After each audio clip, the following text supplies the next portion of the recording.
今天讨论的题目是原住民族电视台在自己国家扮演何种重要角色。我们很荣幸能够邀请到国际间原住民电视媒体前辈们。首先是台湾原住民族文化事业基金会的董事长马拉奥斯。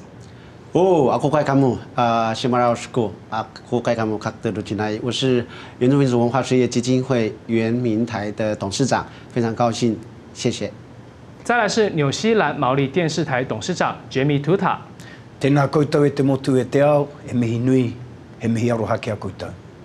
以及 ITA 加拿大原住民族电视网的执行长 Shauna Rose。Welcome everyone, happy to be here amongst you。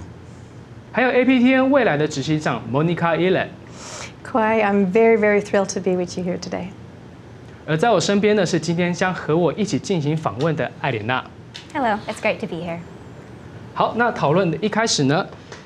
今天的题目，我们很想要首先请问马拉奥斯董事长，您在台湾原民界也算是资深的媒体人了。那就你的角度来看，当初国家为何需要成立原住民族电视台呢？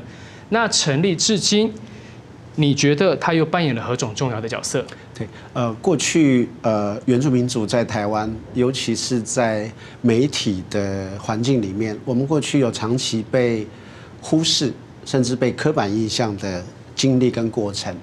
那这随着台湾的民主化，在多元文化的促成下，越来越确认，就是原住民应该有自己的媒体。那从自己的媒体去诠释自己，去认识自己，去传播自己。那这几年来原住民的传播广电的这个环境有了很大的突破。原先有原住民族电视台成立，那之后在这几年也成立了原住民族广播的电台，那包括文化事业共同推动，包括近期也在推动的族语的很大的工程。那我是觉得在这样的环境下。因为政府的体认，也是整个原住民的需求，在包括台湾文化不能够缺少原住民文化，所以原住民族的广电的媒体，原住民的文化事业，在现今的台湾乃至于全世界是一个重要的一个平台因此我们这一次签订 MOU。然后呢，我们跟加拿大 IPTN， 我们跟毛利的电视台我们共同再继续往下扎根我们的这个媒体的合作。那我觉得在未来会有更好的环境，能够让台湾原住民族的媒体、文化、艺术、语言跟国际接轨。那这次有很好的成果，就像一个小米田，我们辛苦栽种以后，好不容易接下来有一个很好的成果。是。So to start, we'd like to ask you to talk a little bit about the origins of your Indigenous television stations. So what is the significance of your stations for the Indigenous communities and audiences you serve? And what is the role of your stations on a national level? Jamie, let's start with you. Māori television was born out of protest, was born out of struggle. It was the result of a number of leaders within Māoridom during the 70s wanting to regain our place, our space, our language and our voice. And so Māori television was the result of that movement. The determination to have a television station that was run by Māori, to be a voice for Māori, to speak on behalf of Māori and to see things through the Māori eyes and through the Māori voice. And so Māori television, when it was born in 2004, was another historic moment for Māoridom because one, it acknowledged the place that we have within our country. Two, it provided a further opportunity for us to be put in a position to be able to transmit our language. And thirdly, it created a huge amount of excitement, a huge amount of inspiration that our people were able to coalesce around to drive this movement called Māori television. So it's played a very significant role over the last 15 years and has a very important role in the future. One, around our language and our culture, the Māori language and culture, but more importantly about the contribution it can make to creating New Zealand's national identity. And the thing that separates New Zealand from the rest of the world is our indigenous culture, our language, our culture, and our customs. And so, born out of struggle, born out of protest, and it has flourished. And we're very grateful for that, but also recognise that there is a lot more to do because we've come too far not to go further. Thank you. I think the history of APTN is quite similar to Maori TV. It's similar to what TITV is doing here. Until 1999, Indigenous peoples in Canada had no voice. We were invisible on television. The only time Canadians would see us on television is if we were protesting some government measures that were targeting our community. If we were being marginalized and we're trying to get a voice, we would only make the news at that point. We'd only be the subject of news coverage that was often very negative, very slanted. The perception that it was giving Canadians about our communities was totally wrong. And we needed to have the opportunity, as Jamie has said, to have our own voice, to tell our own stories, but from our own perspective.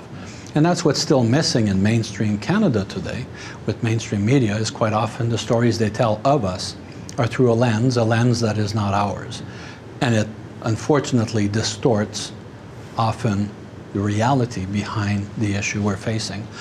So having APTN and growing APTN into an opportunity for Indigenous producers to create programming that was by, for, and about us, but also spoke to the issues that are important to us as opposed to the issues that others may think are important to us, made a huge difference. And we've gone from roughly 6 producers when we launched in 1999 to over 100 now. And they provide us, our communities, our peoples with the range of programming, the full range of programming.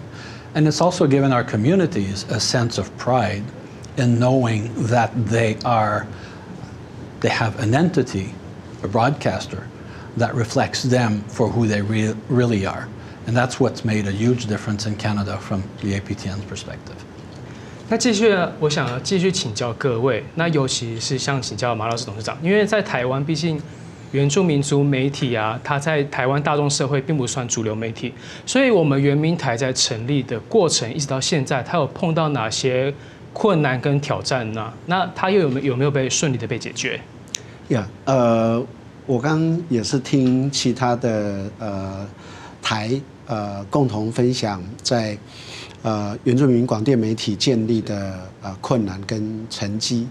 那刚才主持人所提到的这个问题，确实是我们在营运一段时间原住民的广电的这个事业必须要去面对的。那首先就是我们可以看到在国家的媒体资源上面，我觉得还需要再解决一件事情，就是原住民族的广电的事业，其实需要均等的跟其他的，比如说公共频道、公共电视、客家电视这些族群频道或是公共频道的资源不对等的状况。那比如说在公共电视的预算，那其实是高出我们原文会的广电媒体非常大的预算的落差。那所以应该在未来在思考国家媒体的资源分配的时候，应该在增加原住民广电媒体的预算跟资源，因为并不会因为你的族群跟文化的影响力的大小就会影响到你的预算的比例。那每一个电视台它都有一定的制作成本、一定的人事费，所以目前来看，我们应该要呼吁国家应该把我们的预算规模跟公共电视、公共频道做更均等的分配，应该增加原文会的广电媒体的资源。那第二个就是，我觉得接下来原住民广电媒体要做的是，我们的人才的训练。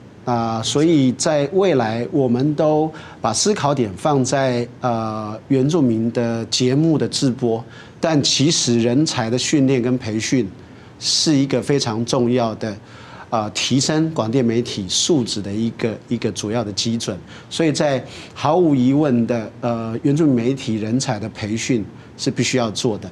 那另外一个是我们在国际连结，尤其是跟其他的电视台，Witbn 就是 WITBN、WTBC。我们这些国际媒体的合作的过程，其实我们需要更多的人才跟资源，是语言的能力，英文国际语言的能力，制作的这种成本的提高，以扩大台湾原住民族广电媒体的影响力，让台湾过去整个太平洋是把台湾当作是。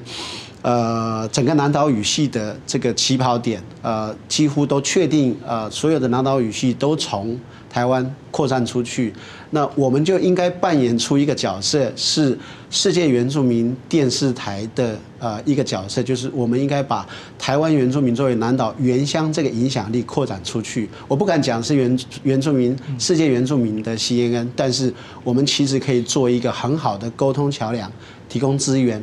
提供更好的国际连接，我是觉得这是未来原住民族文化事业基金会的广电媒体必须要做的。是，那刚刚也有提到说，其实我们的预算是必须看有没有办法去争取到说是跟别的台是有到平等的。是，那这个部分你觉得我们预算的一个独立性有需要再做改善吗？是，我觉得这是一个在原住民广电媒体创台以后要去继续精致化的。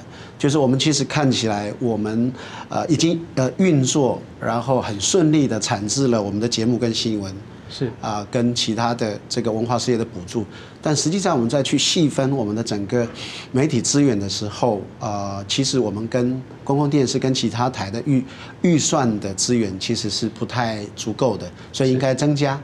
那第二个是明年度我们也会开始进行原住民文化事业基金会广电媒体的新的总部在桃园，那这个部分的资源以及相关周边的这些搭配，那我们要怎么做？然后呢，又能够再提升原文会广电媒体的影响力，这个都是接下来不管在国会或是我们自己原文会的预备工作。我们应该提出更具体的规划，我再次呼吁，就是我们的预算还是不足，那应该在国会能够在审慎的思考，增加我们在广电媒体，我们在所有媒体的需求上面的需要，这是我的看法。是，谢谢董事长为我们呼吁。好。So Maraos was just sharing with us some of the challenges that TITV faces today, such as budget and financial independence. And perhaps budget not being enough for all of the programming that the station puts out. And so, Jamie, could you share with us some of the challenges that Mari TV faces, whether it's some of these same challenges around budget or other things? So definitely, I think, I guess most Indigenous broadcasters would have similar financial challenges in terms of, the financial capital to be able to develop and produce the content that's relevant and fit for purpose for the audience segments that we are focused on. So certainly budget is one issue for us. One of the other major challenges we have is human capital. So ensuring that we're developing a pipeline of talent and capability to work across and within the broadcasting ecosystem in New Zealand and the Māori broadcasting ecosystem, both within Māori television and also our independent Māori producers. And so there are those two constraints, and so we're always looking at what the opportunities might be to leverage greater revenue and not be so reliant on government. That's challenging. In a modern day world where linear television is under threat from new platforms, from digital platforms and the like. So yeah, we have those challenges. And I guess the other challenge we have is we exist to promote our language and culture. And so it links back to the human capital piece, ensuring that we have capable talent that are strong and secure in their identity, have great language acquisition, and have the technical competencies to be able to produce and tell those stories from our perspective. And so that is a challenge, and it's going to be an ongoing challenge in how we ensure that we play a role in developing and guiding that talent coming through, and remembering our point of difference and being true to that. Because our point of difference is, as was said, is being able to tell stories through our voices, through our experience, and not be seduced by mainstream sort of broadcasting and media attitudes, and being true to who we are. And so, Jean, do you face any of the similar challenges at APTN? I think we all do. As Indigenous peoples, we're all faced with the same challenges. Quite often, when there's a positive feeling within a given area, we might be given more opportunity, but then if that changes, we go with the ebb and flow. The advantage and disadvantage that we have is that we're not government funded. We get no monies from government. We get monies from the subscribers who subscribe to cable and advertising revenue and sponsorships, partnerships that we've been able to strike either with other broadcasters or corporate entities. The problem with that too is that as people move to online, a lot of them are cutting off their cable, which is impacting our revenue. We're looking at ways now. We've gone online. We've launched our own OTT, our over-the-top service, APTN Lumi. It's a subscriber-based service that allows people to go and watch all of our programming online. They can watch an entire series consecutively, or they can watch whatever they want when they want. And the goal is to make that service available worldwide within the next 2 years or so. We're also facing the same challenges when it comes to talent. A lot of our people who live in remote communities don't necessarily get exposed to either being a journalist, being a reporter, or the production sector. Many of those communities have very basic services. The only opportunities that they see available to them are working for the band office, the local government, or in the health field, or in the education field. That's pretty well the only positions that they see open to them. So for them to consider being a journalist and traveling all over the country telling stories is outside their scope of vision. So to get those young people, to bring them in, to train them, is a challenge, especially when you bring them into a large urban environment when all they've been exposed to is a small community of 200, 400, maybe 500 people. It's a very, very difficult transition to make, and many of them can't make it. We've offered education support, financial support, bursaries to young people. Some of them haven't been able to complete the first year. It was just too difficult for them to adapt to an urban environment. And then on top of that, well, there's the fact that right now in Canada, there's a concept of reconciling with Indigenous peoples. And a lot of other broadcasters are trying to do something to show that they want to reconcile. And what it does basically is it shares the pie even bigger, because a lot of the talent that we have built up is now being taken by other broadcasters, and often they're not being given the same level of opportunities that they were with APTN, but at the same time they get a different level of exposure, which is not negative, but it makes it difficult for us. We become a pipeline to create talent for others. And that is something we can't sustain unless we had the revenues to do it. So I think in many areas we have the same challenges. What we're looking to do to address these, obviously, is how can we diversify further? And so, Monica, hearing Jean outline these challenges, how do you envision addressing some of these as you step into the role of CEO? Well, like Jean mentioned, we have to create those partnerships within Canada, but also internationally, and try to find concepts that will fit both our mandate and our visions, even within Canada. And I think the challenge we have in Canada is the fact that we broadcast in several Indigenous languages. We've got very strict conditions of licenses in Canada. We have to broadcast in French and English and in various Indigenous languages. So every broadcast here we do in about 15 different languages, but there's more than 70 plus Indigenous languages in Canada. And we do a variety of programming. So from news, Jean was mentioning, but we do docs, we go children and youth, we do variety, we do drama. We have to do everything.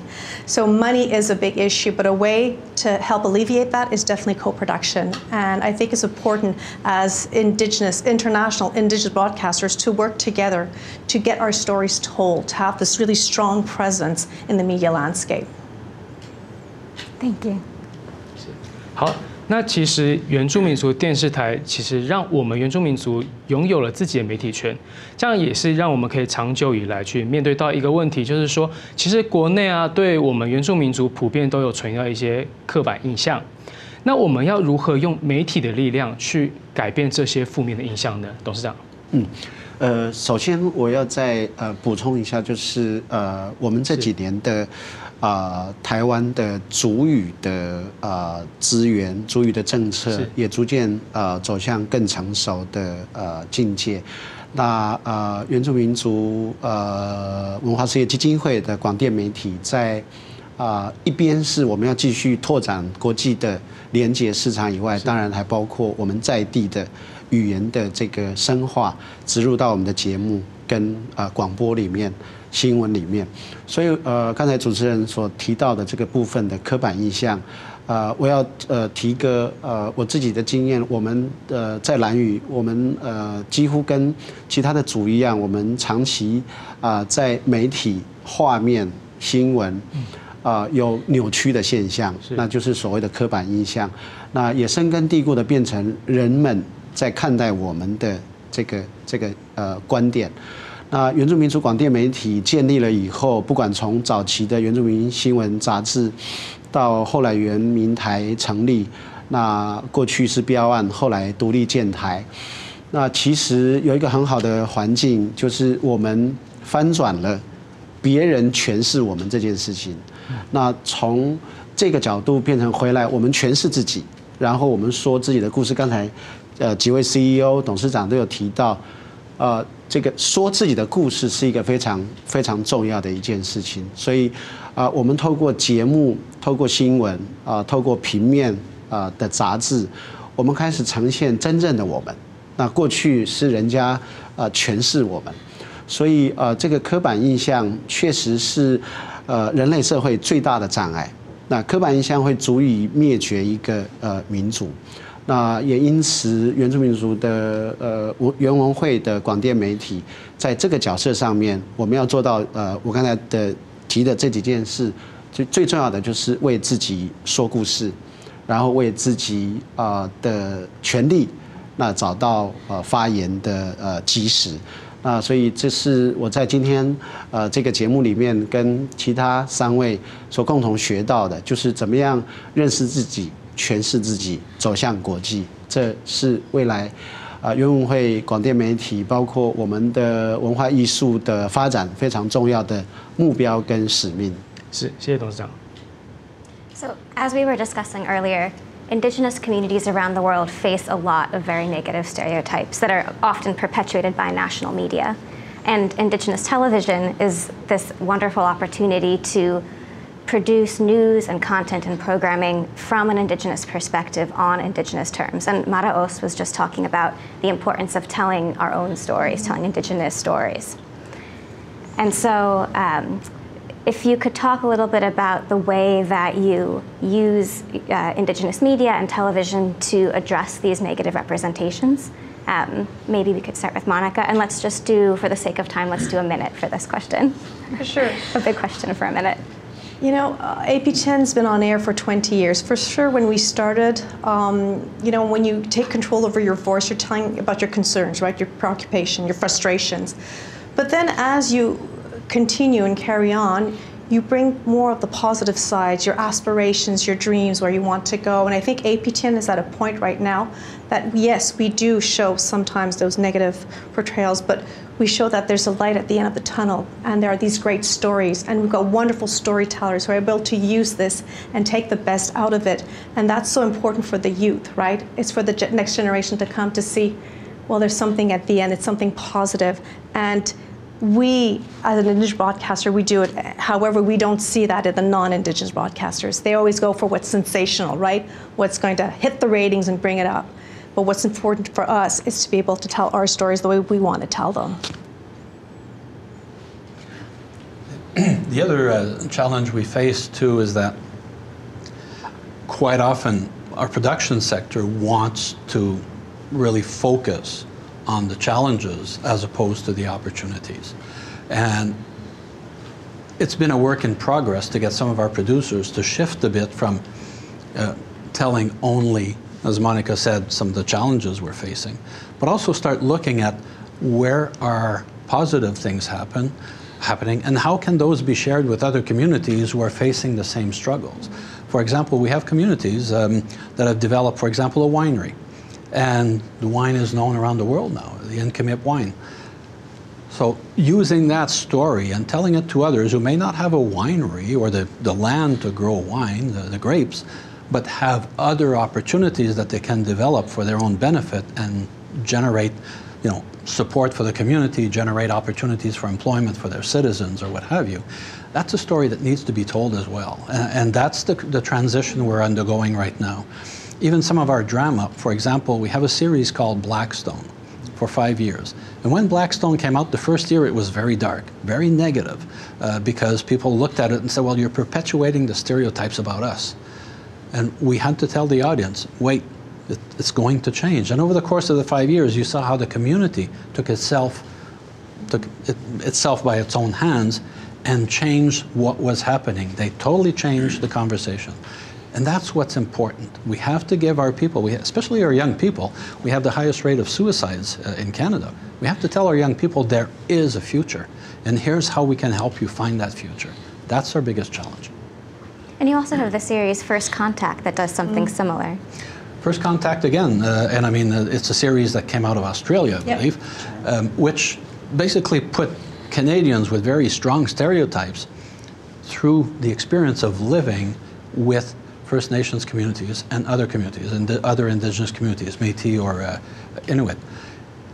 And you see their transition over the series. For most of them, some didn't change their perspective. Some were really, it's so ingrained because they've lived with it for their entire lives that they weren't ready to change. But a lot of the younger people who participated in the series saw that what they had been told and what the reality was two different worlds.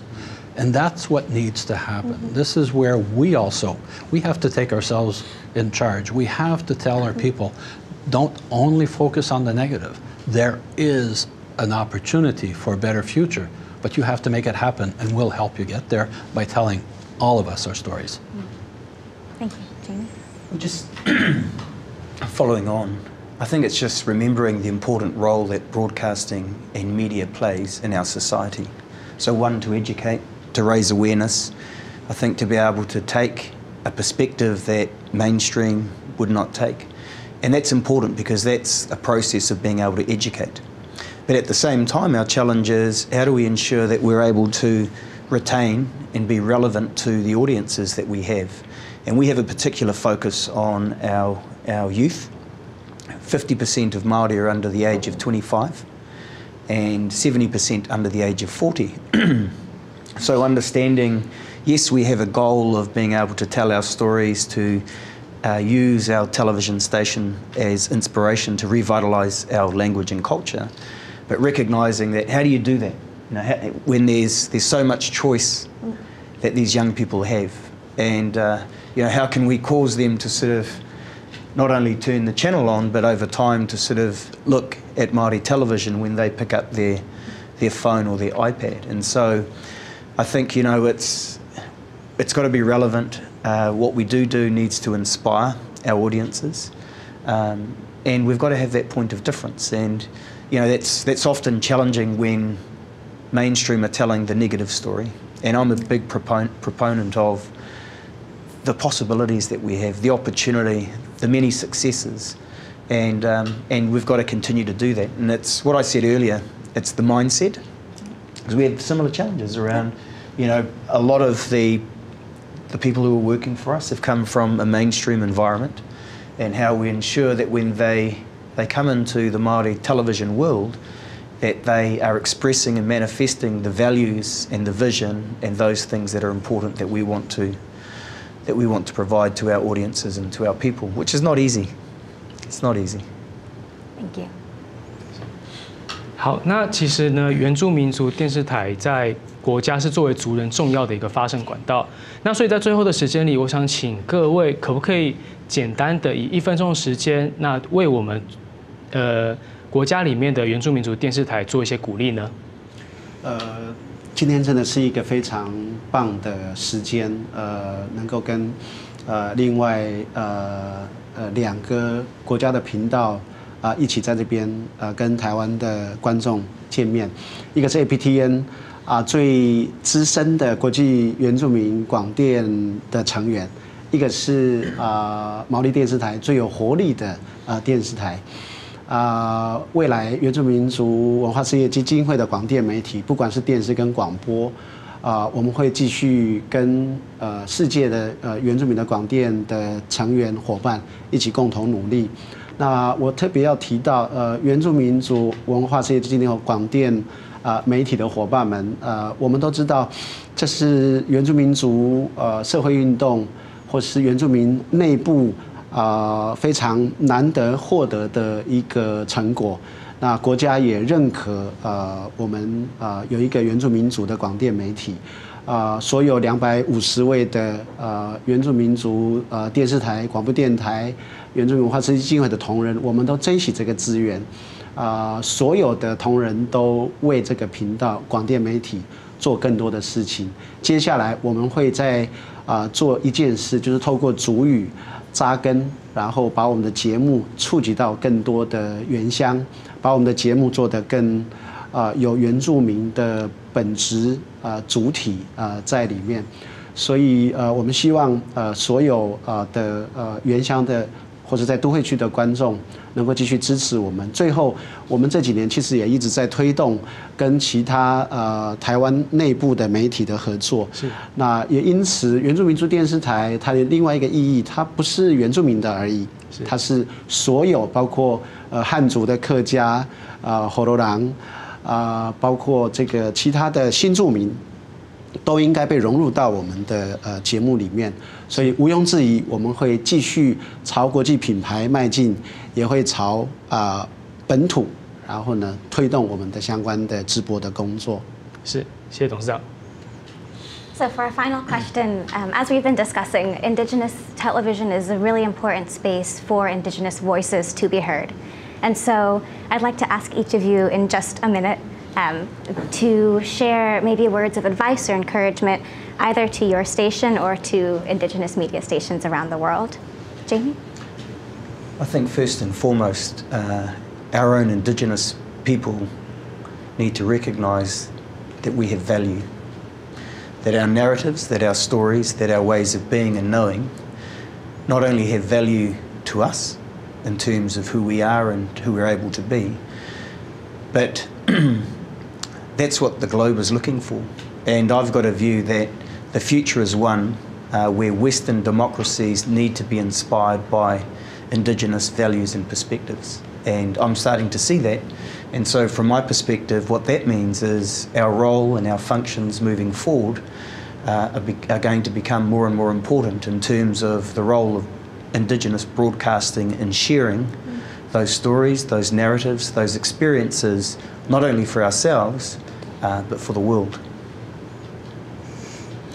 What I want to encourage all Indigenous broadcasters is to also look at the situation of some of our brothers and sisters in other parts of the country, in other parts of the world, that don't have the benefit of either a voice or the opportunity to have a voice, and in many cases are still being persecuted, if not chased, literally hunted down. I'm thinking of South America, some countries right now where Indigenous peoples are literally being physically threatened for their lives. And I think it's our role as Indigenous broadcasters. In many ways, we are privileged. We are privileged to have a voice. Our brothers and sisters don't. And I think as we keep growing, we have to bring some of them into the fold. We have to be their voice as well. Or if not their voice, to give them a place that they can express their voice. And to me, that's the biggest challenge we face, because we can't, as Indigenous peoples, just look at ourselves. We have to look at all of the community around the world. And it's a unique challenge, it's a big challenge, but if we don't take that challenge, nobody else will. Very nicely said. Giving, sharing, giving them the possibility, giving them their voice. And to go beyond that as well, I think that all us as Indigenous broadcasters, we need to work together is by creating these strengths, and we become a force. I know that APTN and our news department, what we say is we cover news others won't. And there's a reason why, because they just sometimes don't care. But we do care, and those stories need to be told. And I think we need to continue and push that limit in all our storytelling to take those risks. You're not going to please everybody, but that's fine. But you want people to start thinking about Indigenous people. You want them to bring a reflection.